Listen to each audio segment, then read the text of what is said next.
Why do ships have red bottoms? Seriously, think about it. You have seen 1,000 ships, cruise ships, tankers. They all have that same deep red stripe just below the waterline. It is everywhere. It is never explained.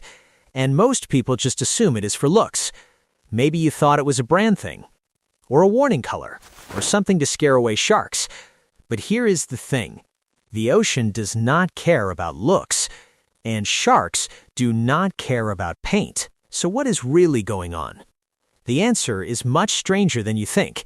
It involves disgusting sea creatures, a metal that poisons anything that touches it, and a chemical accident that happened 200 years ago. And the craziest part? The color red was never supposed to be there. Let me start from the beginning. 300 years ago, ships were made of wood. Big wooden boats with tall sails. They crossed oceans slowly. A trip from England to America could take 2 months or more. And here's the problem that every sailor hated. The moment a wooden ship touches salt water, tiny creatures start moving in. First comes a slimy layer of algae and bacteria. You cannot really see it at first, but it is there. Within a few weeks, barnacles arrive. Barnacles are small shelled animals that glue themselves to any hard surface. They never leave. They just grow and multiply. A single barnacle is tiny, but 1,000,000 barnacles are heavy, really heavy. And then come the shipworms. Shipworms are not actually worms.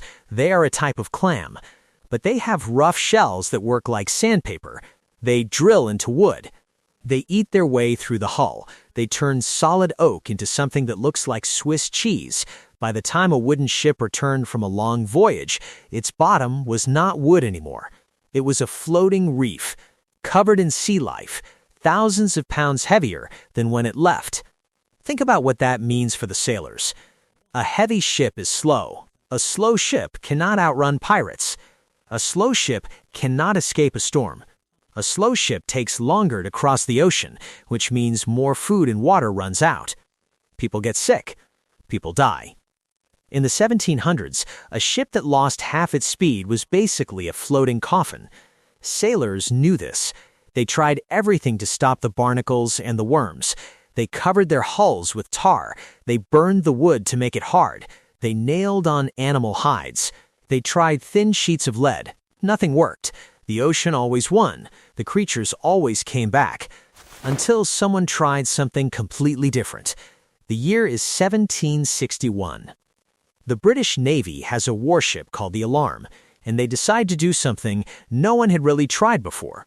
They nail thin sheets of copper to the entire bottom of the ship. Why copper? Because copper has a special property. When copper touches salt water, it releases tiny particles called ions. Those ions are toxic to small sea life. Barnacle larvae try to attach to the copper. They die. Shipworm babies try to drill into the copper. They die. Algae tries to grow on the copper. It dies. Think of it like this. A copper bottom is like putting poison all over the outside of your house. Everything that touches it dies. And it worked. Beautifully. The Alarm came back from its voyage with a clean bottom. No barnacles, no worms, no algae. The ship stayed fast and light. The British Navy was thrilled. They started coppering every ship they had. Other countries copied them. Merchant ships copied them. By the year 1800, if your ship did not have a copper bottom, you were basically sailing a sinking science experiment. For decades, copper was the hero. But then, everything changed. The Industrial Revolution arrived. Shipbuilders stopped using wood. They started building ships out of iron. Then steel. Iron and steel were stronger, cheaper, easier to repair. So someone decided to take an iron ship and put copper sheets on the bottom, the same trick that worked so well on wooden ships. It was a disaster. Here is why. When you put copper next to iron in salt water, you create a battery, a real working battery. Electricity starts flowing, and that electricity destroys the iron. The iron rusts at an incredible speed, 10 times faster than normal rust. Shipbuilders watched their beautiful new iron ships eat themselves alive. The metal turned to powder. The hulls fell apart. They were stuck. They needed the poison of copper to kill barnacles. But they could not use solid copper sheets anymore. The copper would kill the ship itself. So they had to get clever. Chemists figured out a solution. They ground copper into a fine dust. That dust is called copper oxide. Then they mixed that dust into liquid paint. Then they painted that paint onto the steel hulls. Now here is the funny part. Copper oxide is naturally red, not bright red, not shiny red. A dark, rusty, earthy red, the color of dried clay, the color of old bricks. Nobody chose that color. There was no design meeting where someone said, let's make ship bottoms red because it looks cool. The color was just a side effect of the chemistry, an accident. But the paint worked. Barnacles touched it and died. Shipworms tried to drill through it and died. The hull stayed clean. And because it worked, everyone kept using it. The red bottom became normal. Standard, expected. That was 200 years ago. So here we are today, the 21st century. We have amazing paint technology. We can make anti-fouling paint in any color you can imagine. Before we go further, if you're enjoying this kind of deep dive into everyday things, hit the like button and subscribe. It helps the channel grow and lets me keep making videos like this. All right, back to the story. So why are ships still red? 3 reasons, and none of them are what you expect. Reason number 1, tradition.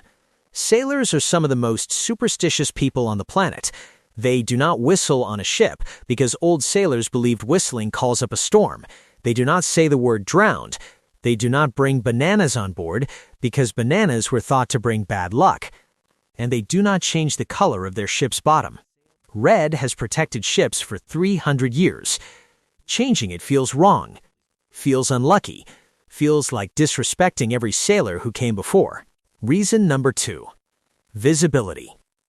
That red stripe against a dark hull creates a sharp, clear line. Crew members can look at that line and instantly see where the water touches the ship. Why does that matter? Because every ship has something called the plimsoll line. It is a set of markings on the side of the hull that tell you how much weight the ship can safely carry. Reason number 3, copper is still the best. Here's a secret that most people do not know. Most anti-fouling paints today still use copper. Not copper sheets, copper powder, copper oxide, the same red dust from 200 years ago. Why? Because it works, and it is cheap, and it is safe enough. Scientists have tried other things: silver, zinc, special silicone coatings that barnacles cannot grip. Some of them work, some of them do not. But none of them have beaten copper on price and reliability. So the red stays, not because people love the color, because copper oxide is red, and copper oxide is still the best tool for the job. So the next time you see a big ship, look for that red stripe. It is not fashion, it is not branding, it is not a warning to sharks. It is a 300-year-old war story. Do not change what works. The ocean is still hungry. Barnacles are still out there. Every ship on the water is still under attack from below. But that red line means we figured out how to fight back. If you made it to the end, you are exactly the kind of curious person I make these videos for. Hit the like button. It takes 1 second, and it helps more people find this story. Subscribe if you have not already. I make videos about everyday mysteries like this one. Why traffic lights are red, yellow, and green. Why there is a tiny hole in pen caps. Why airplane windows are round. Leave a comment and tell me one thing you have always wondered about. Thanks for watching. Thanks for being curious. And I will see you in the next one.